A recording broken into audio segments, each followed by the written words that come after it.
Секој почеток е тежок. Тешки беа и почетните чекори на членовите на моторски клубот од Скопје.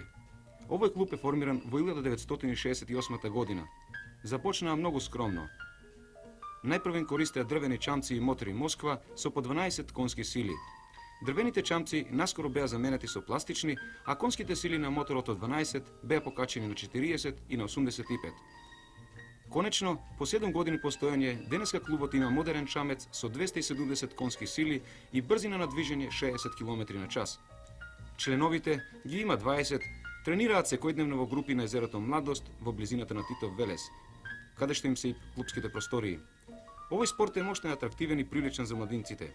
Тоа практично го наметна и прашањето зошто овој убав спорт не е масовен и покрај големата желба на поедини младинци да ги опробаат своите желби во скијањето на вода. Ново прашање одговор ни даде тренерот на моторски клубот Скопје Мишо Трајковски. Управата на клубот, ни рече Трајковски, чини изморедно големи напори за омасовување на овој спорт.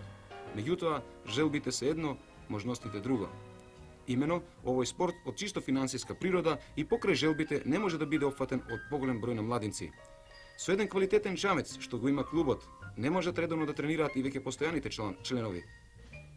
Ако го кажеме и тоа дека чамецот чини 20 милиони стари динари и за еден час троши 30 до 40 литри бензин, тогаш сликата е поцелосна.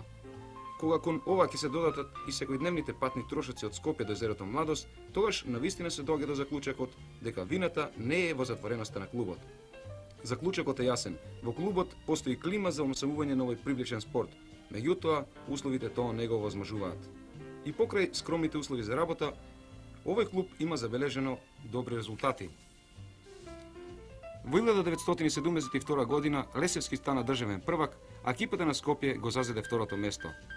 Натамошните планови до крајот на сезоната се обемни. Ќе учествуваат на 6 отворени меѓународни првенства, како и на републичкото првенство што ќе се одржи на езерото Младост на 6 и 7 септември годинава. Езерото Младост е недостапно за поголем број љубители на скијањето од Скопје. Каде да се бара изгледот од ова ситуација? Се чини решението го држат спортските работници од Титов Велес.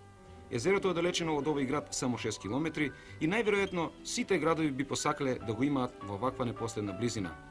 Затоа, време е на езерото да заживее масовниот спорт. Со малку волја, титовелешени може да формираат пливачки ватерполо клуб, клуб за веслање на мирни води, за моторски и се разбира клуб за спортско риболовство.